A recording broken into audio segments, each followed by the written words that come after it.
Sevgili yay burçları, hepinize kocaman bir merhaba. Enerjiniz bol, ruhunuz özgür olsun.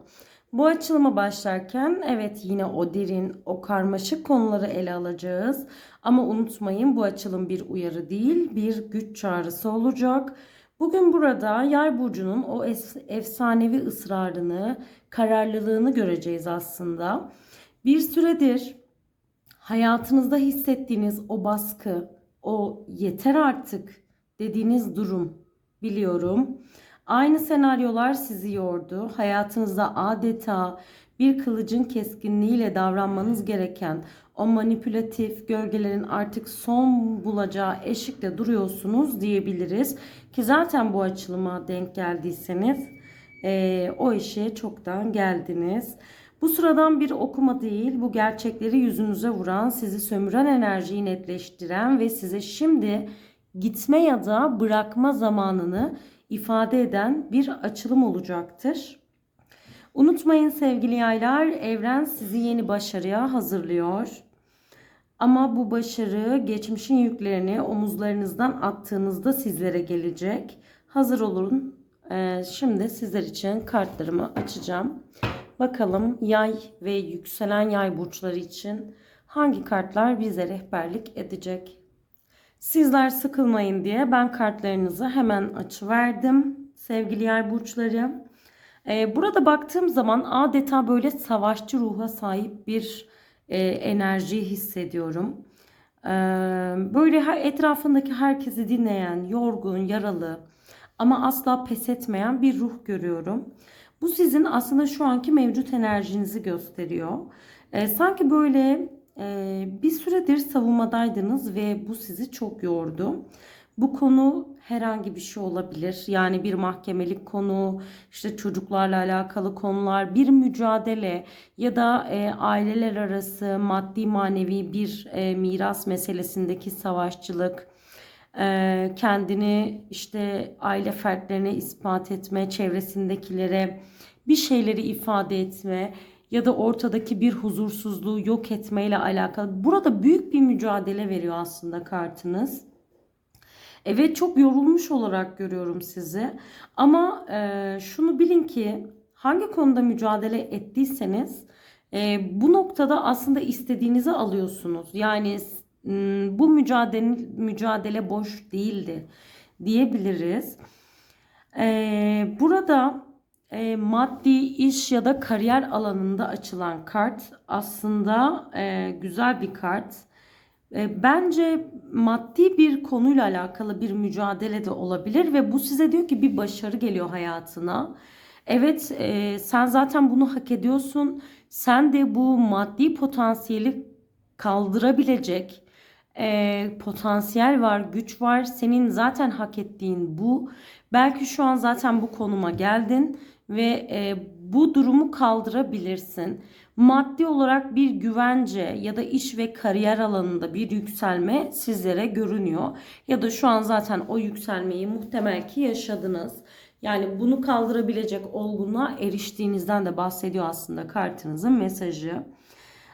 Ama burada sizlere bir uyarı veriyor aslında kartlar. Evet, olgun bir karaktere sahipsiniz. Hayatınızdaki bazı dengeleri kurmuşsunuz ama merhametinizle işinizi bazen birbirine karıştırabiliyorsunuz.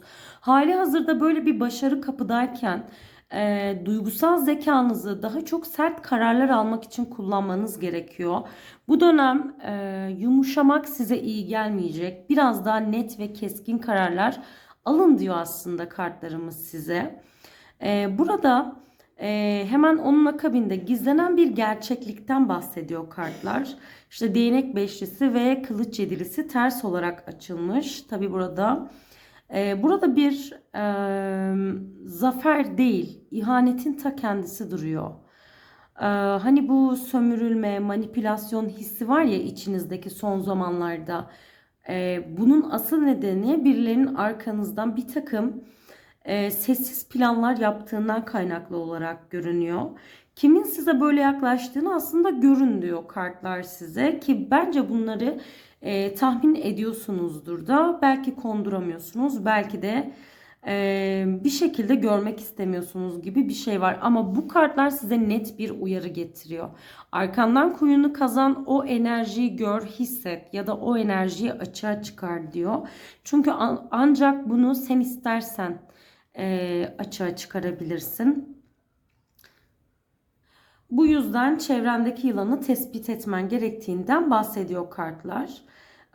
Kupası normalde duygusal olarak iyi bir kartı temsil eder ama burada senin kartlarınla kombine edildiğinde daha çok geçmişten getirdiğin yüklerden bahsediyor.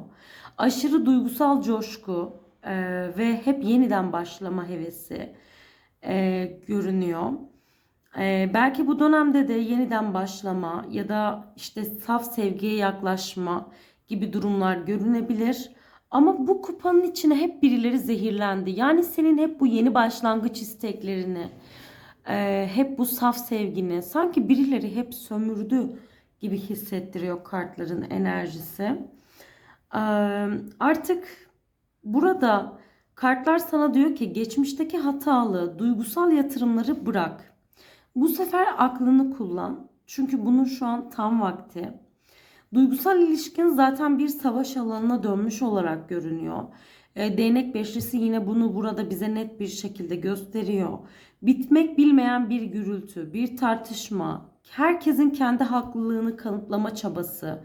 Bu karmaşa sizin kontrolünüzü daha çok ele geçirme mücadelesidir. Yani birileri senin aslında bir şeyleri kontrol altına alacağını biliyor, hissediyor, gözlemliyor ve bu yüzden sanki seni manipüle ediyor gibi hissettiriyor. Senin burada harekete geçip belki zaman zaman o içindeki merhameti bastırıp harekete geçmen gerekebilir.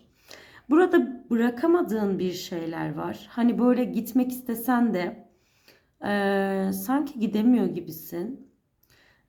Belki de böyle sessizce kaçmak istiyorsun. Ya da bir şeylerle yüzleşmek istemiyorsun gibi görünüyor. Ama bu durum her neyse burada kaçmaya çalışan biri var. Yani gizli bir kaçış.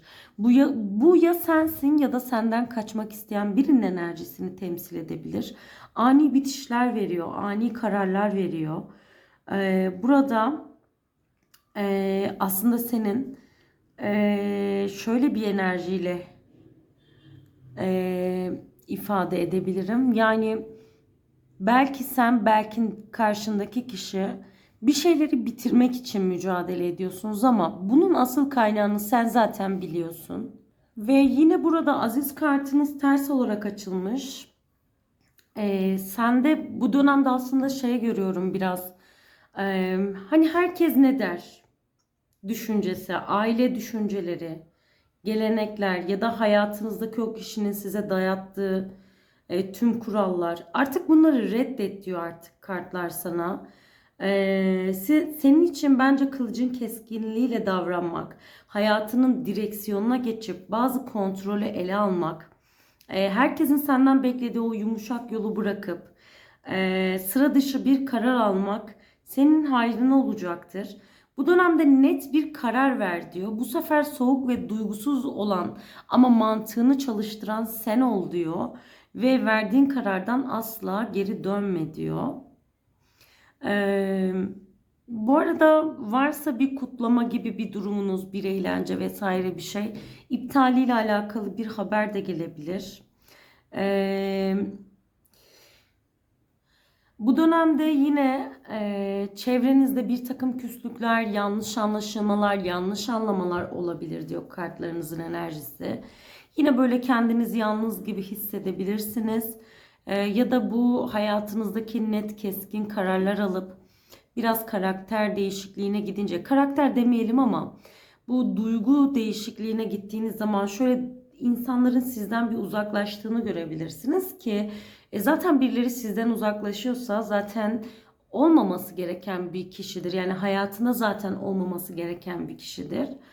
Sana her haline katlanamayacak kişi zaten sana hayrı olmayan kişidir diyorum. O yüzden geçici bir yalnızlık hissiyatına kapılabilirsin. Ama bu çok kısa süreli bir durum olacak. Çünkü uzun vadede Aslında burada final kartın kendini belli ediyor ve dünya kartı geliyor. Bu da ne demek?